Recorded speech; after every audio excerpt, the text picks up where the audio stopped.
My name is Glenn Hendricks, just so you see me every time. So the question is about auto emissions.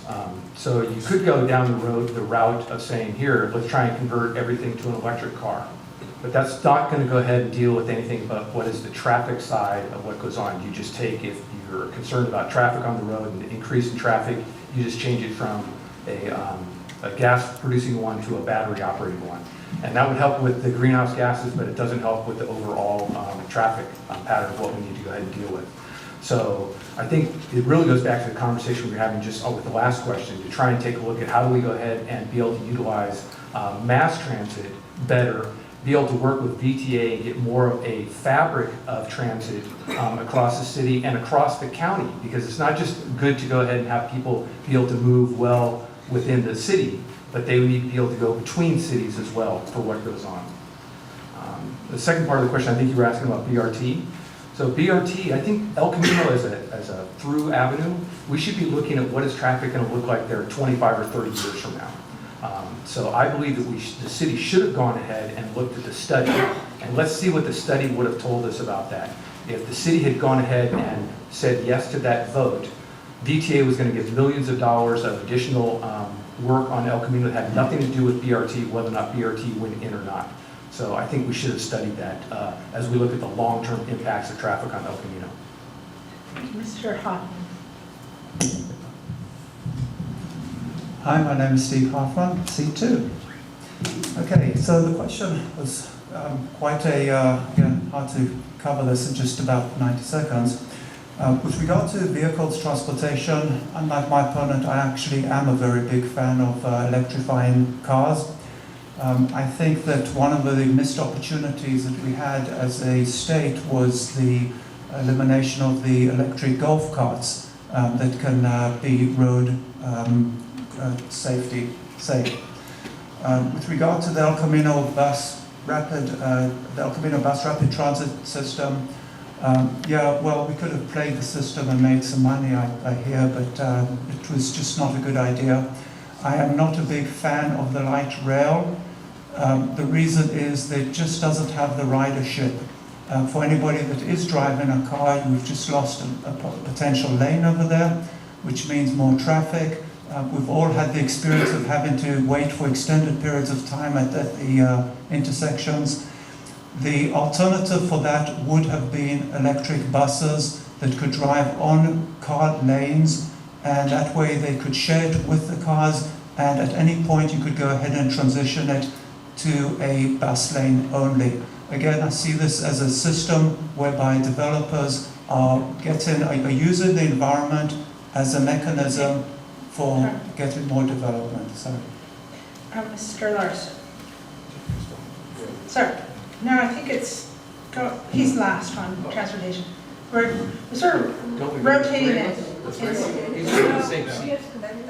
We're just trying to give everyone a different chance so that we don't have the same order over and over again. So Mr. Larson is next. Thank you. Hi, Gustav Larson, C1. So I think an important part of the transportation question is that people's preferences are changing. I'm sure you've all seen the shuttle buses that Facebook and Google and Apple and other employers are running around the area. There are a lot of people who don't want to spend their time sitting at the wheel trying to figure out how to not hit another car. They'd rather get on the bus, open up their laptop, and start working. So more and more people are taking those kinds of shuttles, and I think that's really an important part of the future here. Already we have, when we approve office buildings, we have what's called a traffic demand management program, where we require employers to reduce trips. A certain percentage of the employees need to come to work in other ways. And so we can ratchet up those programs. We can't expand roads. There's no way to. Our city is built out. There's no land for doing that. So we really have to be creative about considering other approaches. And I would have supported studying bus rapid transit. VTA was willing to bend over backwards just for us to do a study.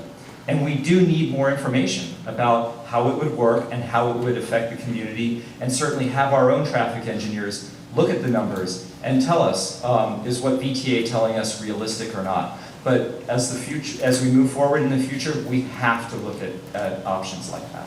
Thank you. Mr. Fraser. Good evening, Andy Fraser, C1. Regarding Sunnyvale's transportation issues, the first thing we have to recognize is that Sunnyvale's primary transportation challenge is not an east-west problem, which El Camino Bus Rapid Transit was trying to address. Our main transportation bottlenecks are north-south problems.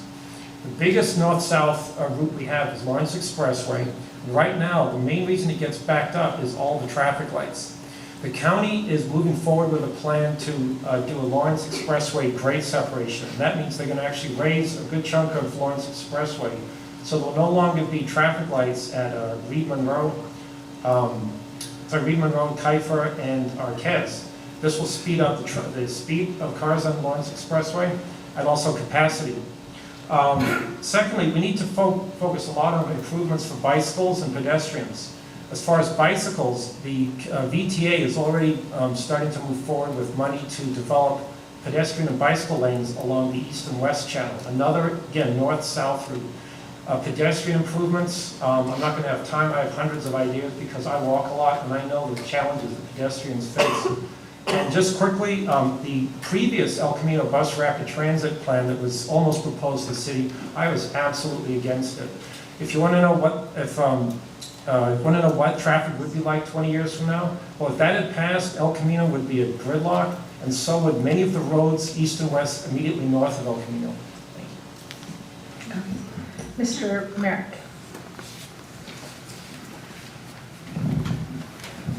Okay, Tom Merrick again. I'm the only one with that name. That surprised me. I think BRT, while it might have been interesting to see what the study was, if it was implemented, it would have created more problems with left turns. Because now you've got a center lane devoted specifically to express buses. Then you've got the right lane of a 3-lane road devoted to the local buses. So I just think it would clog up El Camino much more so than it is. It actually is working now, and I'm happy to see that. I'd like to see them put buses along Lawrence Expressway. Maybe that would reduce traffic. But VTA has been so reluctant to address north-south. But if you go to Europe and have an opportunity to take public transit there, it's great. You typically wait 6 minutes for the next bus. They have a little sign that says when the next bus is going to be there. And they have like 3 different routes that go where you are, and you can take either one of those. So it's really great, and I really would like to see the Santa Clara Valley implement something like that, but it's a haphazard process at this point. Thank you. Mr. Griffith. Well, Jim Griffith for Seat 3. I'll start with the easy one, BRT. It was absolutely a mistake that we did not go through with the study. I'm a big fan of studies because rather than speculating wildly on your own personal opinion of what would happen, a study tells you what would happen. That's the value of doing them. In this particular case, we said no. They went off and did the study anyway, and the only difference between the two was we lost out on $32 million that VTA was willing to invest in our north-south routes, which is exactly the big problem that we have. Just by saying yes to a study, we could have solved a lot of our problems, and by missing out on it, it was an opportunity lost no matter what you think about BRT. One of the big things we need to do is we need to change VTA's mentality. They have a mentality of, we're going to put in transit only after you've demonstrated a need. And with transit, you really need, if you build it, they will come. You need to be able to plan out the city before the traffic hits rather than after.